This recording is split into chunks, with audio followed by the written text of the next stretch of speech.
What? Mega Nerd Mike here, and with Lomax. So what are we doing today? Today we're going to be reviewing the Age of Sigmar Warhammer's General's Handbook. Not like a normal review. Instead of everybody's already on YouTube reviewing section by section, I think we're going to kind of go through it and compare and kind of contrast the sections of it. Give you a kind of, what we're going to go over today is the open play versus the matched play, how that's different, and you know, the good of each and how they're different from each other. We've kind of read through here. He's played a bunch of games, I know. I'm just now getting into Age of Sigmar because of this book and the point system. So without further ado, we'll go ahead and look at the open play. Open play brings you a flexible experience. You can bring what you have to the table.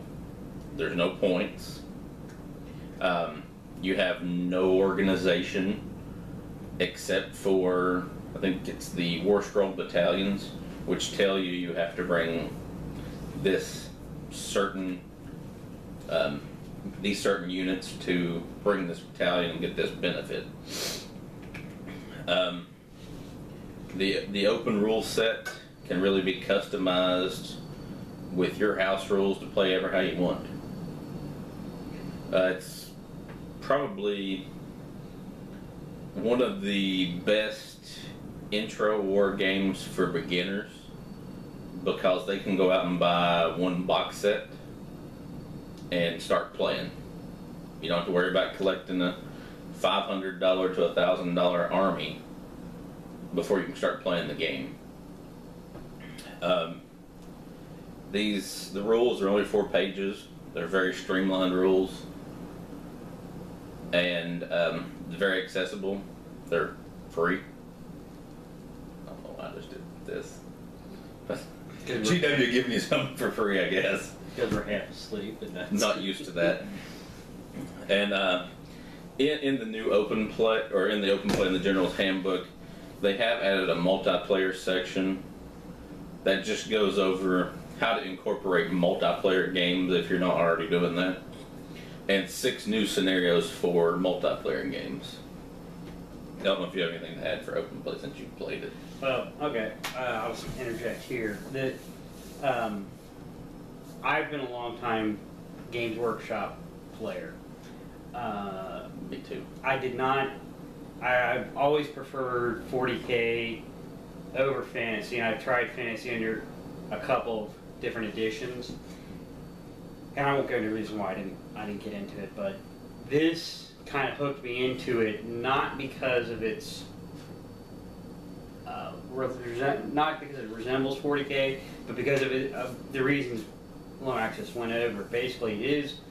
I went out and bought the box, split the armies with a buddy of mine, and he took Chaos and I took the Sigmarines, and we've played a couple of games. And it was very easy to play. We literally put the models together, 4 pages of rules, we played that day. Very simple to learn, very easy to follow, very enjoyable play.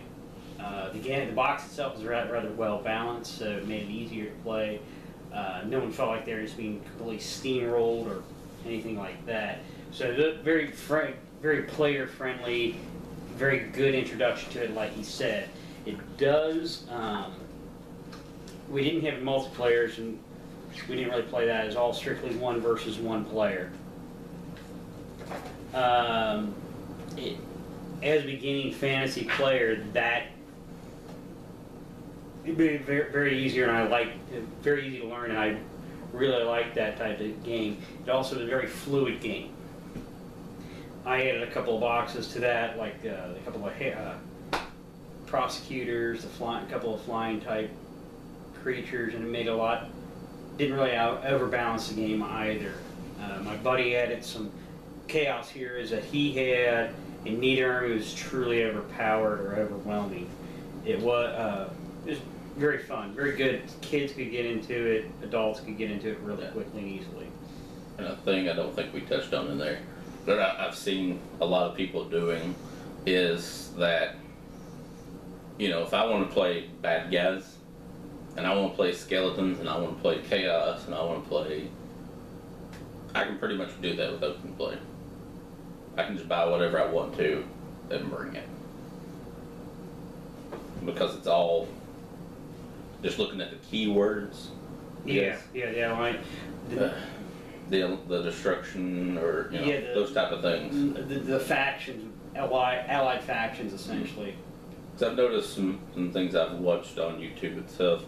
There's a guy that plays Nurgle with plague monks, and you know, just a myriad of things that in the original, the fantasy that I played, because that's where I started, you could never bring all that together.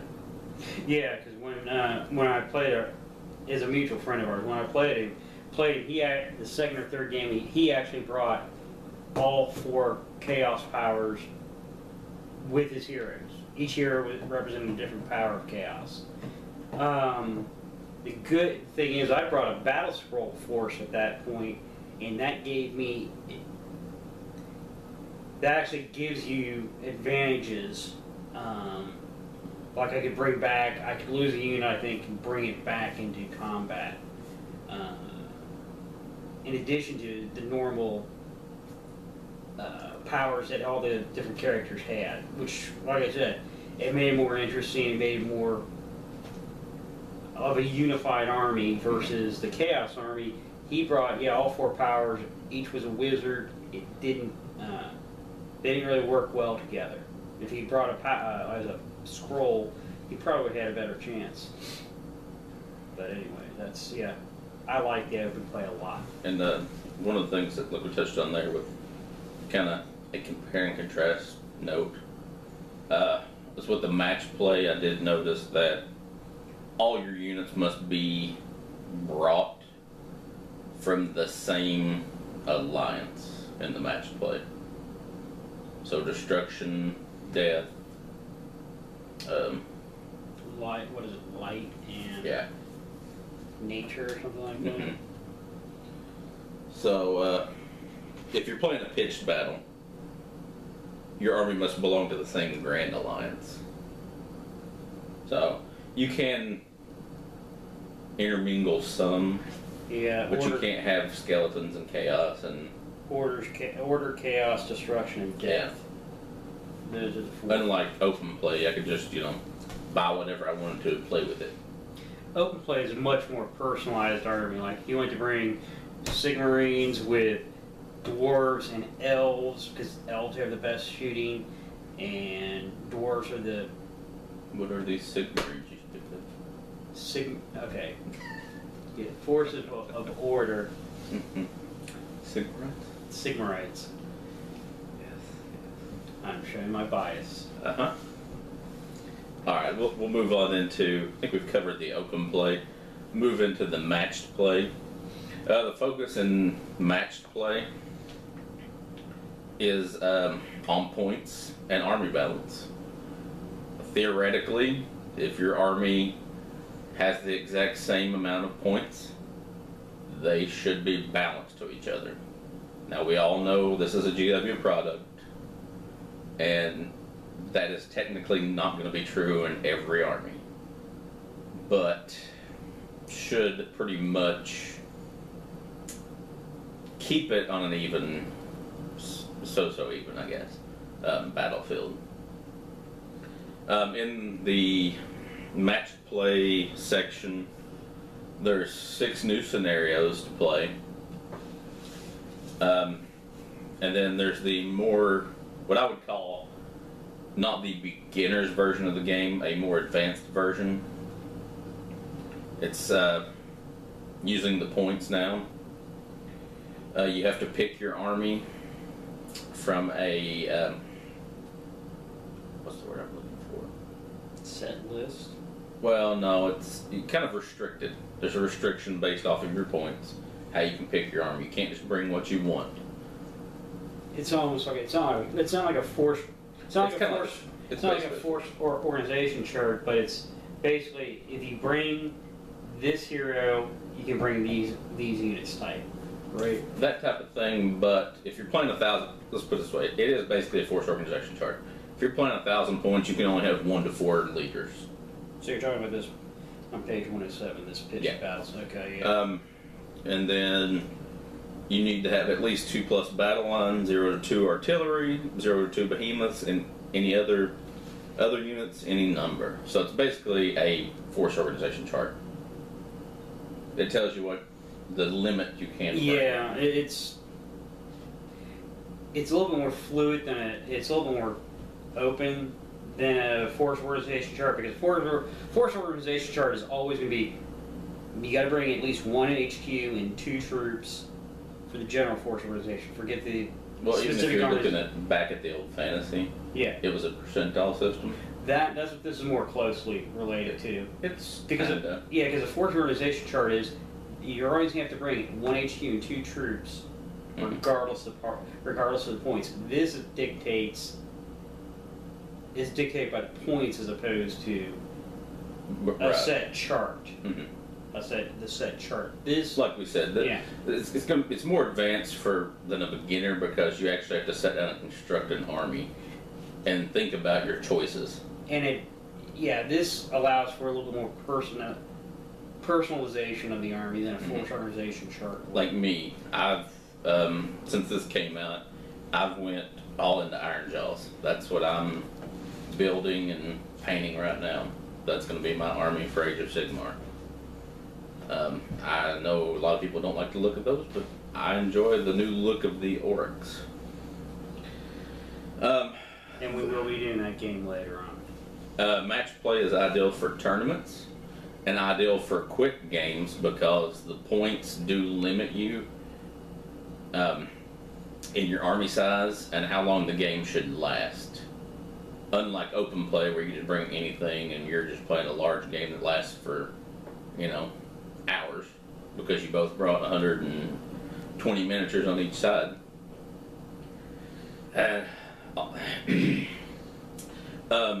Match play does bring in 3 new rules called the 3 rules of 1. Each spell can only be attempted once per turn rather than once per wizard turn. A roll of 1 to hit, wound, or save always fails. And any extra attacks, hit rolls, or wound rolls gained by the use of an ability cannot themselves generate extra attacks, hit rolls, or wounds. So you get your 1 attack that generates extra hits, attacks, or wounds. You do those attacks, and those will not generate any other hits, attacks, or wounds. Also, within matched play, summoning has been changed to, when you bring your army, your summoning units are already bought in your army. It literally works like Deep Strike. You basically reserve those units that you want to summon during the game. You don't put them out at the start of the game, and then you summon them onto the board. So no more you can just summon. You actually have to pay for the unit you're going to summon in this beforehand.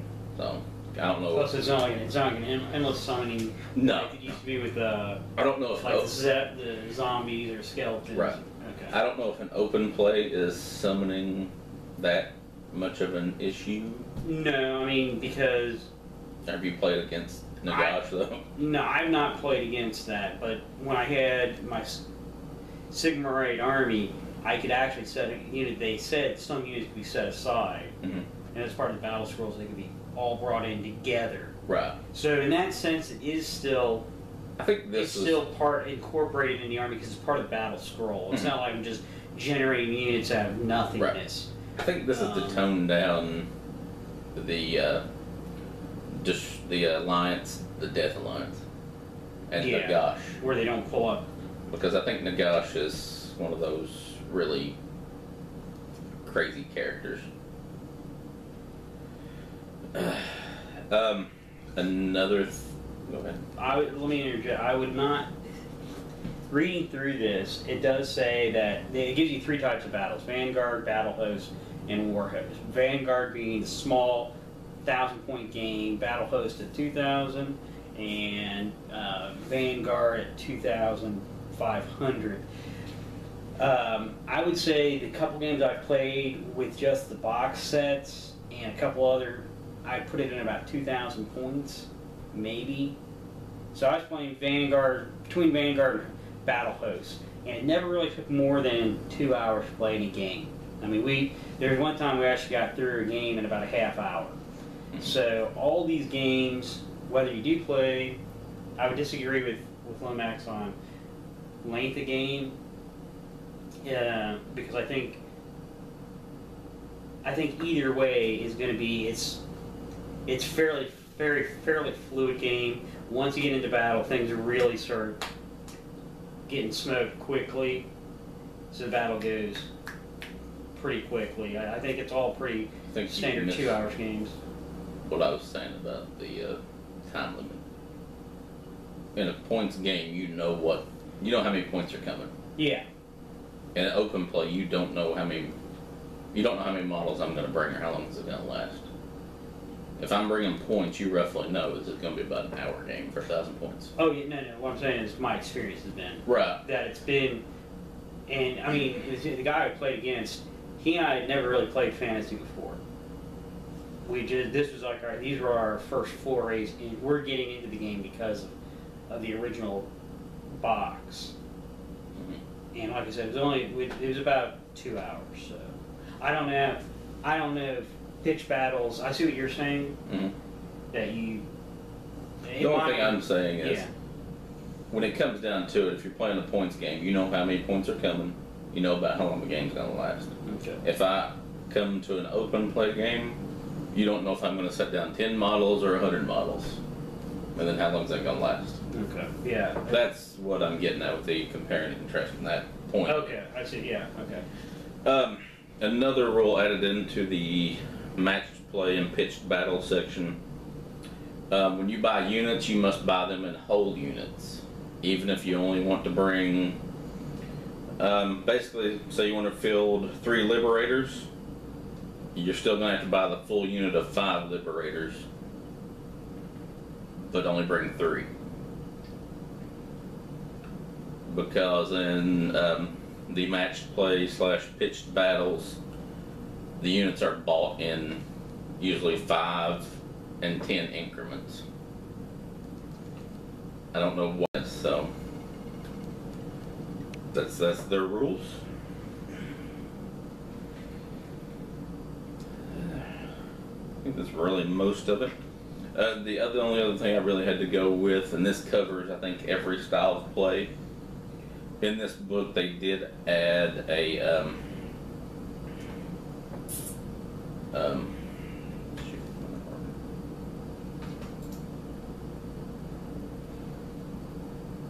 oh, okay, sorry. In here, the talked about points, but skip over the points. That's what it's all about. All of the models have points cost. They're in the back of the book. In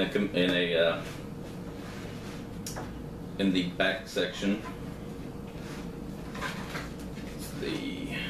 It's pitch battle profiles. Yeah. You have the pitch battle profiles, which give you all the points for all the Grand Alliances. And it gives a minimum max of each unit. Yeah. It gives you minimum, maximum, and the points cost, and it's battlefield roll and a few notes. This is also where you're going to find how much your War Scroll battalions, because those are an extra points cost to bring now. Okay, so so it costs the individual unit size plus whatever the points for the battle scroll is? Yes, because to get the extra rules from the battle scroll battalion, you have to pay that points cost. So it's almost for the benefits. It's almost like Apocalypse 1.1 in that sense. Right. Because of formations back then, you had to do that. But it's basically you're paying for the formation in points. Yeah, that'd be.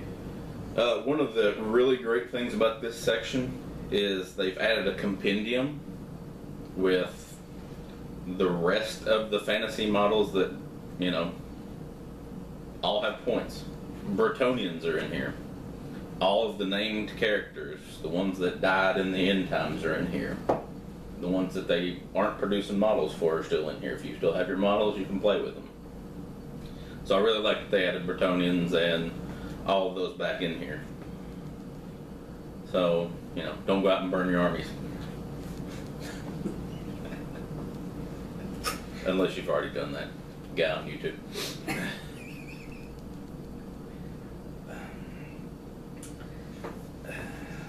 And getting back to what I was alluding to earlier, this covers every type of play in this book. There's now allegiance tables. If your army qualifies for a allegiance such as order, Chaos, death, or destruction. Yeah, chaos, death, or destruction. There's a table in the back that will give the abilities, allegiance abilities. Yeah, allegiance abilities. We'll give the army one battle trait. We'll give a hero a random trait, and then they have an artifacts list. So your heroes can roll on an artifact table and get like a magical sword or a magical item of some sort. Also, you can qualify for more than one of these. You could be Order and then Sylvaneth, or Order Stormcasts, because there's two different ones. One for just Order, and then one for Stormcast, one for Sylvaneth, so on and so forth. But I think at this point they're just for the ones covered in the Grand Alliance's Chaos, Death, Order, and Destruction, which is going to be Oryx, the Ogres, Chaos, all of the Death, Grand Alliance. Sorry, I've not really looked at the Death. Not that interested in it. So that's another fun thing if you just want a vanilla hero, such as like my Oric Mega Boss. I can roll on that table and get him a magical item. So, I think this match play, the point system is more or less to appeal to the old school fantasy players like Lomax. It's not a bad thing. I'm not criticizing it. I'm looking forward to trying it out because it does set different limits to the different armies, and it's going to make it a little bit more challenging, I believe, in certain aspects, because it limits the abilities. And we'll get the rules of 3 rules of 1. Mm-hmm. I like the idea of being able to roll randomly, get a trait, and then have battle scroll formations. Mm-hmm. That appeals to me as being a veteran Apocalypse player. Mm-hmm. I'm looking forward to playing the match play. See, I think honestly, you know how I felt when it first came out. Yeah, he hated it. He, like a lot of old school game fantasy players, was ready to burn his army, march on London, and do horrible things to GW. When you go from a book this size to 4 pages of rules, it confused them. It scared and confused No, them. it didn't scare and confuse us. It's how much depth is there? Not a lot. Scared and confused. And it kind of just... I understand why they did it. GW needed something to bring people in as an intro game. And for them, this was probably the smartest move to ever do it. Because fantasy sales were in the dumpsters. Yeah, well, see, I remember watching the old hardcore gamers playing fantasy. Mm-hmm. And I'd watch you guys line up 6 guys to each side of the table, each with 5,000 points, and you would play literally 6 hours and come out and go, well, nobody won. Or our entire side got wiped out because of this huge magical Well, from fireball doom spell. from a business standpoint, fantasy miniatures weren't selling. Well, I mean, my point was that never appealed to me. Oh well, right. I mean, I don't mind. I like big battles. I played Apocalypse for crying out loud. I love that game. I also liked the fantasy or the Warhammer Ancients game, and I'd field my 500 man Roman army versus the 50,000 Gaul British army that came rolling over the top. And then, I mean, those are fun games, but it never seemed to boil down into what fantasy was. Fantasy was literally, to me, a nightmare, a quagmire nightmare, because there's so much going on. And this, you know, like I said, it's a good business deal. It's a good business decision. Fantasy went from when I started in 5th edition being small armies. Yeah. To every edition, points cost were reduced to sell more models, make the armies bigger. To our 8th edition, you know, they got to sell hordes. Yeah, you had to have a horde. So armies are 40-man cheaper. 40-man units were a must. Nah, some armies they weren't. I mean, it just seemed that way. Everyone seemed to have minimum size of like 50 models per. Some armies it was. Except for the hero, they had the one hero that was who would just look at that 50-man unit and go, "You're dead." Or the magic. The magic was very much something that was very overpowered and just it ruined. I think magic really ruined 8th edition for me. Magic and hordes. But I'm really willing to give this match play. I know the rules don't change much. At least for me, there's structure. I'm not a fan of this just, if I show up with a 30 miniature army, some little kid throws down 150 miniatures, I'm old, I'm set in my ways, Yes. and Yes, he is. I want structure. 2 steps from the hole. Well, I'll be there with you. I'm already. Why does anybody watch this? I'm 3 steps from home. I got my crazy cat and everything. You're like 1 step from a crazy cat lady. They watch because we can be fairly entertaining at times. All right, well, guys, that is the general. Here's open play. Here's match play. Here's what you're gonna get in the book with it. The book itself is a really good deal for $25. I mean, look at what they've been coming out with for $30 and $40. And it contains the rules. Yeah, you have the basic rules in the back. Mm-hmm. All 4 pages. You have all 4 pages of rules. That's the last thing in the book. And you have everything else is all multiplayer rules. None of it's fluff. It's all Everything for me is filler until you get to the back. everything is not filler. It's how to play the game. It's really well done. I enjoy it. For $25. It's a great buy. Yeah, and It really is. you know, we've covered this. Come back next week. Megan or Mike's going to go over narrative play versus the campaign play in the handbook. That's the other 2 sections. They have the narrative play section and the campaign play section. So, if you liked the video, please give it a like. If you didn't like it, give it a dislike. Not going to hurt our feelings. Please comment what you'd like to see. If we should continue doing these half loopy banter reviews. Because we kind of both work 3rd shift. Well, he doesn't work it anymore. We both have night jobs, so Yeah. we're always about half asleep when we do these. Thanks, guys. Alright. Thanks. But anyways, please subscribe, and thanks for watching. Thanks for watching, guys. And we'll see you next week. See you next week.